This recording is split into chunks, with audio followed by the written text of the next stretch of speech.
Nous sommes le jeudi 20 décembre, bienvenue sur Télé Djibouti dans cette nouvelle édition de votre journal de 22 h au sommaire de l'actualité.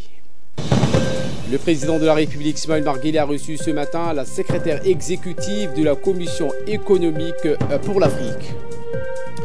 Également dans l'actualité, cette trêve fragile à Hodeida en attendant les observateurs de l'Organisation des Nations Unies.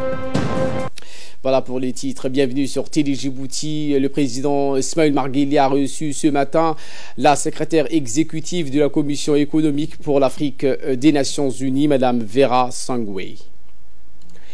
Madame Vera Sangwe effectue actuellement une visite de travail à Djibouti. Les discussions ont porté sur les voies et moyens de renforcer l'économie, surtout notre pays qui connaît une dynamique de développement sans précédent. La rencontre s'est déroulée en présence du ministre des Affaires étrangères, de la coopération internationale, le ministre de l'économie et des finances chargé de l'industrie, l'ambassadeur de Djibouti en Éthiopie et auprès de l'Union africaine et plusieurs proches collaborateurs du chef de l'État, dont le secrétaire général à la présidence, Mohamed Abdoulaye Ouaïs. Madame Vera Sangwe a félicité le gouvernement djiboutien pour sa croissance et ses relations diversifiées avec de nombreux pays, ce qui lui a permis, a-t-elle indiqué, de dépasser le taux de 7% de croissance. Écoutons la secrétaire exécutive. Raison pour notre visite aujourd'hui, c'était sur deux choses. D'abord, je pense, il faut le dire, féliciter le gouvernement de Djibouti pour la croissance. Nous sommes quand même dans un contexte économique un peu difficile. Le Djibouti est une économie ouverte. Ça veut dire qu'il y a beaucoup de relations avec les États-Unis, avec la Chine et nous voyons aujourd'hui les tensions dans le multilatéralisme. Et le Djibouti a quand même réussi à croître de 7%. Le Djibouti est un des pays aussi qui a rapidement baissé le taux de la pauvreté. Je crois que quand nous parlons des ODD, des objectifs de développement durable, le Djibouti aussi est un des pays qui a fait beaucoup des avances, beaucoup des efforts. Pour d'abord avec l'économie bleue, il y a beaucoup de travail que la CEA supporte. Le plus important, c'est cette volonté des réformes, cette détermination pour avancer dans les réformes. Et je crois que ça se démontre par le fait que le Djibouti était dans les top 10 de Doing Business. Ça veut dire que le Djibouti a réussi à fédérer pas mal de réformes pour avancer dans sa croissance. Aujourd'hui, sur le continent africain, nous sommes en train de parler de la ZLECA, donc la zone de libre-échange continentale. Le Djibouti a, je pense, une opportunité avec l'infrastructure, avec les télécommunications, avec la proximité qu'elle a, de vraiment devenir le hub logistique qu'elle souhaiterait devenir. Mais par ça, il faut passer par la digitalisation de l'économie. La digitalisation de l'économie demande des réformes dans le secteur de l'informatique que nous pensons et nous avons discuté avec son Excellence le chef de l'État qui déjà pense sur 10 ans devant nous des réformes qui doivent être faites. Donc nous sommes très satisfaites du fait que la pensée sur l'ouverture de l'économie, comment faire de Djibouti le hub logistique du continent, c'est possible et nous avons été honorés que son Excellence le chef de l'État demande l'accompagnement de la CEA pour travailler avec le Djibouti sur ça. Pour sa part, le ministre de l'économie et des finances chargé de l'industrie, Ilyas Moussa Dawale, a précisé que la rencontre entre la secrétaire exécutive de la CEA et le chef de l'État a permis de traiter des grands dossiers de partenariat et de coopération. Voici les propos du ministre. Avec le président de la République et particulièrement pour parler de différents dossiers de partenariat, de coopération entre la République de Djibouti et la Commission économique africaine. Évidemment, le président a été très honoré d'accueillir la secrétaire exécutive, mais a également confirmé l'engagement de Djibouti à aller de l'avant dans les réformes, mais de travailler également sur l'intégration économique africaine avec la zone de libre-échange que Djibouti va bientôt ratifier au mois de janvier au plus tard. En plus de cela, il y a beaucoup d'initiatives qui sont très importantes pour la République de Djibouti et que la secrétaire exécutive a, ces dernières années, introduites au niveau de pour bénéficier à tous les pays membres de la CEA, notamment sur le centre d'excellence de l'économie numérique.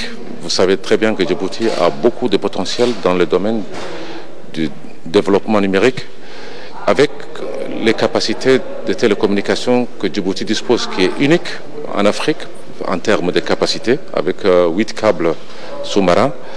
C'est de voir dans quelle mesure la CEA va également accompagner, à travers le centre d'excellence du numérique de la CEA, la transformation du secteur.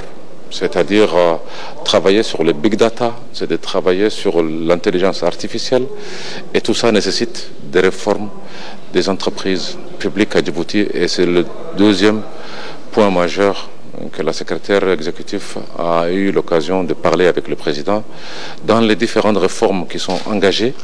L'année dernière, on a beaucoup travaillé les années précédentes sur des réformes structurelles, notamment sur les réformes de l'environnement des affaires. Ça nous a permis de gagner 55 points en une année. Et nous estimons que ces réformes structurelles sont devenues trop importantes pour Djibouti et trop urgentes même. C'est pourquoi on va beaucoup travailler dans ces réformes avec la CEA, mais également travailler sur tout ce qui est renforcement des capacités, des statistiques, des comptes nationaux. Au lieu que les chiffres soient calculés pour nous par d'autres institutions, qu'elles soient une FMI ou autre, avec la CEA et les différents partenariats, Djibouti doit avoir ses propres calculs faits ici à Djibouti avec l'expertise de la CEA, mais avec surtout la capacité de Djibouti développée. Également dans l'actualité, avec cette réunion de travail tenue par le Premier ministre avec l'ambassadeur de Djibouti en Chine, Abdallah Abdillahi Miguel, le directeur de l'Office de tourisme, le directeur de l'aéroport, le secrétaire général de l'UNFD, la secrétaire générale de l'UNFD, le chef d'état-major de la gendarmerie nationale, le colonel Zakaria Hassan Adan, ainsi que le directeur général de la police nationale, le colonel Abdillahi Abdi Farah. Cette réunion importante est en prélude à l'arrivée d'une centaine de touristes chinois, 360 plus précisément, vers Djibouti en 2019. Le secrétaire général de la primature, Naguib Abdallah Kamil, et le conseiller technique du Premier ministre, Ali Sileh, assistaient donc à la réunion. Peu après donc, cette réunion, l'ambassadeur de Djibouti en Chine a précisé que cette campagne de sensibilisation est menée afin de promouvoir les atouts touristiques de la République de Djibouti. Écoutez l'ambassadeur. Comme vous avez si bien dit, la réunion de ce matin consistait à préparer un grand groupe de touristes chinois accompagnés de grandes chaînes de télévision spécialisées dans le tourisme et les grands opérateurs du tourisme en Chine qui viendront à Djibouti vers la fin du mois de janvier, Inch'Allah. Pour la première fois, Djibouti a été inscrite sur la liste des destinations touristiques en République populaire de Chine. Ceci est une fierté pour notre pays et ce groupe visitera 3 pays. Ce groupe visitera Djibouti, la Tanzanie et le Zimbabwe.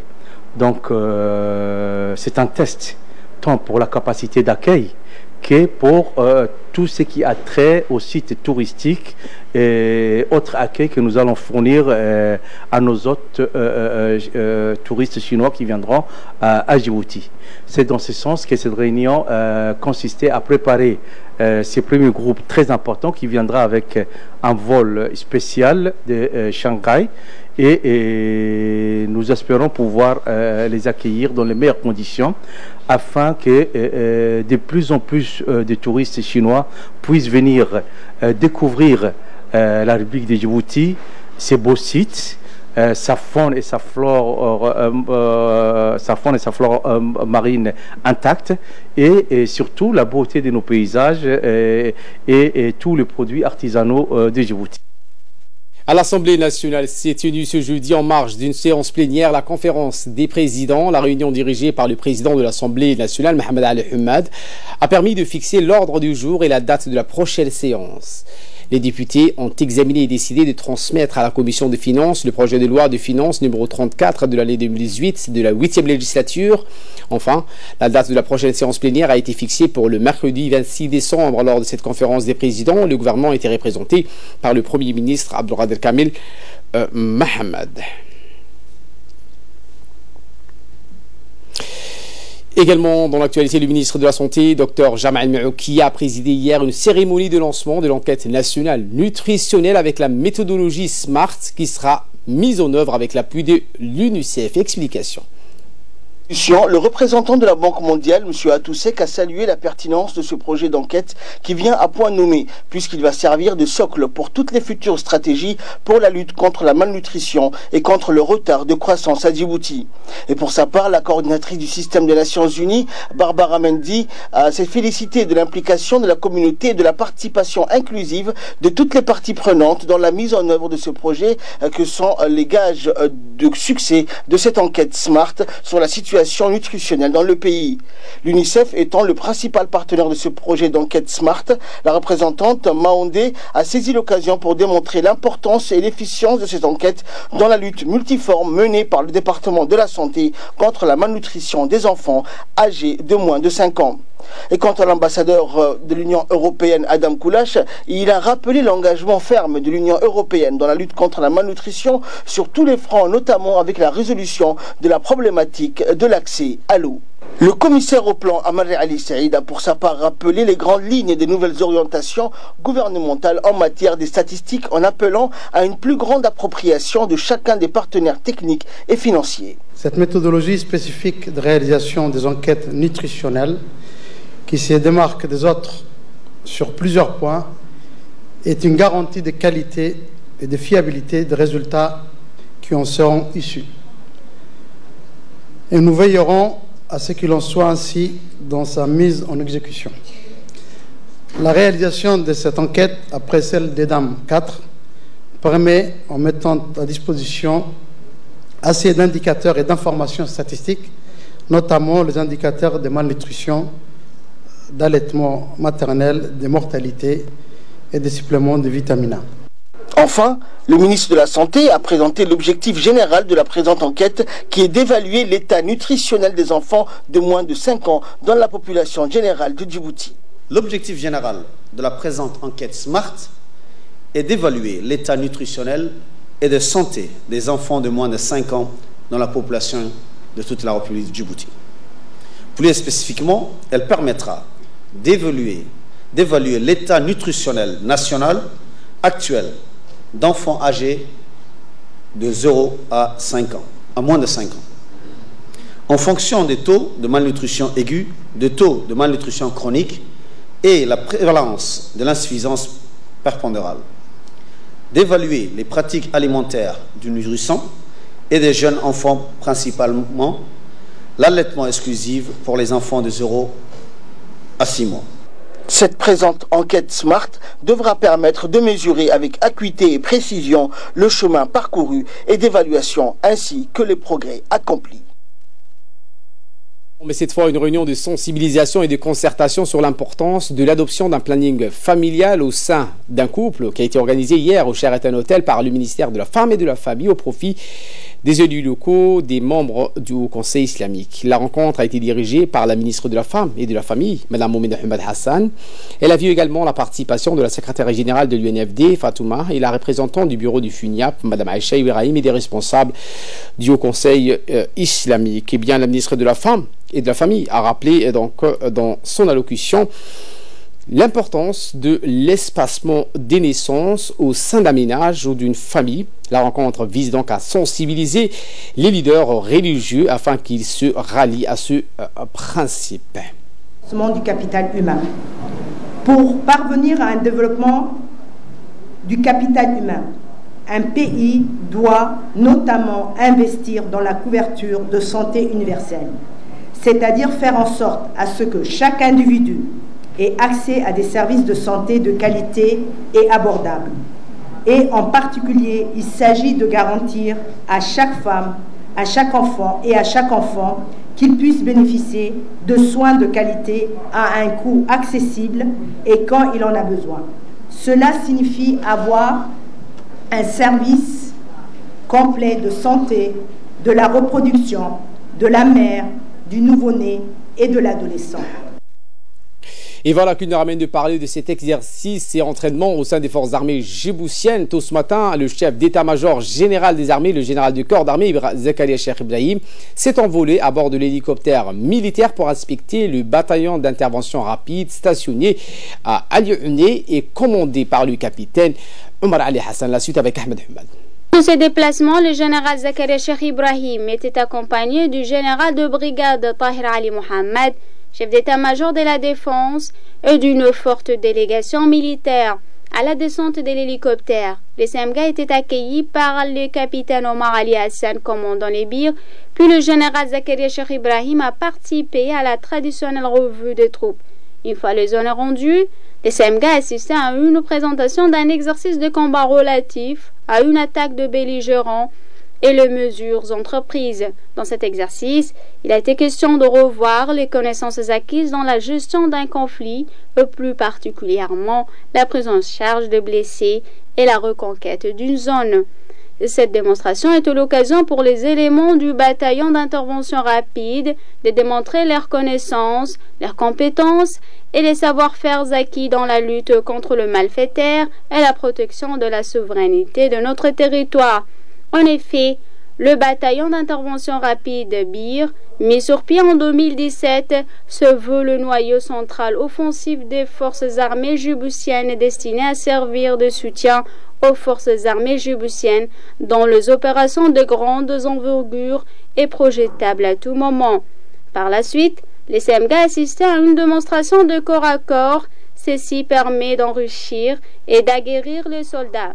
Finalement, le général Zakaria Cheikh Ibrahim a contrôlé l'infirmerie du corps et la prise en charge de soldats dans leur vie quotidienne. Il a pu s'acquérir de la situation médicale et la fonctionnalité de l'infirmerie. Quant aux résultats, le général Zakaria Cheikh Ibrahim s'est dit satisfait et a exhorté tous les stagiaires à donner le meilleur d'eux-mêmes pour protéger la patrie. Cette visite d'inspection s'est clôturée par la traditionnelle remise des cadeaux au chef d'état-major général des armées et la photo de famille. Le général de corps d'armée s'est exprimé lors de cette visite de travail. Il a été dit impressionné du niveau élevé des militaires et l'ascension fulgurante du bataillon BIR. Le général Zakaria Cheikh Ibrahim s'est dit satisfait, à exhorter tous les stagiaires à donner le meilleur d'eux-mêmes pour protéger la patrie. Ainsi, le chef d'état-major général des armées a sensibilisé l'ensemble des stagiaires à fournir plus d'efforts, le mérite, le courage, l'abnégation, l'instruction et la discipline dans cette formation octroyée par les États-Unis. Le ministère des Affaires étrangères et l'UNICEF, le Fonds des Nations Unies pour l'enfance, ont conjointement organisé hier une réunion de restitution et de validation de la revue annuelle des programmes et projets sectoriels. Saïd Hallato nous en dit plus. Le ministère des Affaires étrangères et de la coopération internationale, en étroite collaboration avec le bureau du Fonds des Nations Unies pour l'enfance connu sous l'UNICEF, ont conjointement organisé ce matin une réunion de restitution et de validation de la revue annuelle des programmes et projets sectoriels. La rencontre s'est déroulée dans la salle de conférence du Kempinski Hotel, était présidée par la directrice de la coopération internationale, Mme Mouna Younis Houch, et de la représentante du bureau de l'UNICEF à Djibouti, Mme Jannabou Mahand. La séance de travail a regroupé autour d'une table ronde des hauts cadres de différents départements ministériels, des acteurs du tissu associatif local, des responsables d'organisations non gouvernementales de solidarité internationale. La directrice de la coopération internationale, Mme Mouna Younis Houch, et la représentante de l'UNICEF, Mme Jannabou Mahand, ont tous les deux précisé l'importance de cette réunion et les différents programmes en cours avec l'appui de l'UNICEF. Cette réunion est une réunion habituelle et traditionnelle, on va dire, qui consiste au cadre de coopération qui existe entre l'UNICEF et le gouvernement de Djibouti. Nous essayons de revoir les acquis, ce qui a été fait, ce qui reste à faire, et de constater surtout les efforts consentis par l'UNICEF aux côtés du gouvernement de Djibouti pour l'atteinte finale des objectifs de développement durable. C'est une approche beaucoup plus inclusive, on va dire. Grande réalisation que je peux noter aujourd'hui, et je ne pourrais pas tout noter parce que nous avons fait un très bon travail avec nos partenaires. Les interventions au niveau de l'éducation pour assurer que tous les enfants et tous les garçons et les filles qui vivent à Djibouti aient accès à une école de qualité. Un autre partenariat que je peux citer, c'est avec le ministère de la Femme et de la Famille, surtout en ce qui concerne la réduction des mutilations génitales féminines que nous faisons aussi avec notre partenariat de UNFPA et un travail donc qui est fait au niveau communautaire et aussi renforcer les garderies, les crèches pour les tout petits. L'exercice est venu couronner les échanges avec les partenaires sectoriels qui avaient pour objectif d'évaluer les progrès accomplis au cours de l'année, de renforcer la concertation entre les acteurs et leur synergie, d'apprécier l'état d'avancement du programme dans son ensemble. Pour la première fois, Djibouti a été mis en place au Palais du Peuple, un tech camp, et ce pour 2 jours. Il cherche donc à rassembler des personnes géniales qui ont des idées en tête pour parler de leurs projets, crier, partager ou simplement passer du temps avec des amis ou pour rencontrer des gens d'expérience qui peuvent concrétiser donc vos rêves. Cet événement a été organisé par le Centre Technologie et d'Innovation pour le Développement, CTID. Ainsi, plus de 400 jeunes se sont rassemblés pour discuter des sujets comme la technologie, la conception, le start-up et l'entrepreneuriat, la gestion d'entreprise, la photographie, l'expérience utilisateur et plusieurs autres thèmes. Le Tech Camp Djibouti est un événement ouvert, axé sur les gens, les idées et la collaboration. C'est ce qu'a précisé le directeur général du CTID, Samatala Abdiosman. Et comme on a souvent des programmes en partenariat avec différentes institutions publiques ou privées, nous faisons aussi ce genre d'événement Tech Camp pour détecter aussi d'autres talents qui porteront des projets innovateurs qui permettront à ce que la communauté locale puisse en bénéficier. Nous emmène au Bok Hayou où le dimanche 16 décembre dernier, l'Union nationale des femmes djiboutiennes, l'UNFD, en partenariat avec le Haut Commissariat des Nations Unies pour les réfugiés à Djibouti, en présence de NARS, des femmes et jeunes filles yéménites qui vivent dans le village de Markazi, ont participé 4 séances de formation continue au sein du conseil régional de Bok sous la supervision du chargé du programme de lutte contre les violences basées sur le genre. Le but était de renforcer les capacités des bénéficiaires afin que ces derniers puissent connaître les procédés de la réaction des activités génératrices de revenus. Faire tout pour protéger les femmes pour qu'ils ne subissent pas la violence. En réalité, la protection de la femme, en particulier celle des filles, est une question de justice et d'équité. De nombreux efforts ont été consentis par le gouvernement de Djibouti en faveur de l'amélioration de l'environnement juridique afin de contribuer à la réduction des inégalités sociales basées sur le genre. Une formation dispensée par une société allemande pour la coopération internationale à travers le programme de lutte contre l'émigration au profit des gardes-côtes djiboutiens et somalilandais a été donc s'est clôturée hier. Durant 3 jours, l'amiral Hussein Farah, commandant des gardes-côtes somalilandais, accompagné d'une délégation de cette institution, ont été accueillis par le colonel Waïs Omar Bokoré, commandant en chef de la garde-côte djiboutienne. Des activités donc ont été mises à travers notamment le centre d'instruction navale des gardes-côtes et du poste de surveillance du littoral maritime de Gorangar. Les 2 institutions donc, ont longuement discuté des moyens de renforcer leur coopération dans les domaines de la sécurité maritime, le renforcement des capacités et des assistances, j'y arrive donc aux migrants. Les 2 parties donc ont signé ensemble un mémorandum récapitulant donc les points d'intérêt communs et posant donc les jalons pour cette coopération. Suite à une infraction commise dans la zone franche, donc au port, la police a saisi donc des marchandises volées et arrêté. Les auteurs, au total 186 sacs de sucre, ont été dérobés par 3 malfaiteurs dans la zone franche. Il s'agit d'un chauffeur de voiture et 2 complices, le pointeur et le gardien. L'enquête confiée au commissariat de Doralé a rapidement abouti avec la saisie du marchandise volée.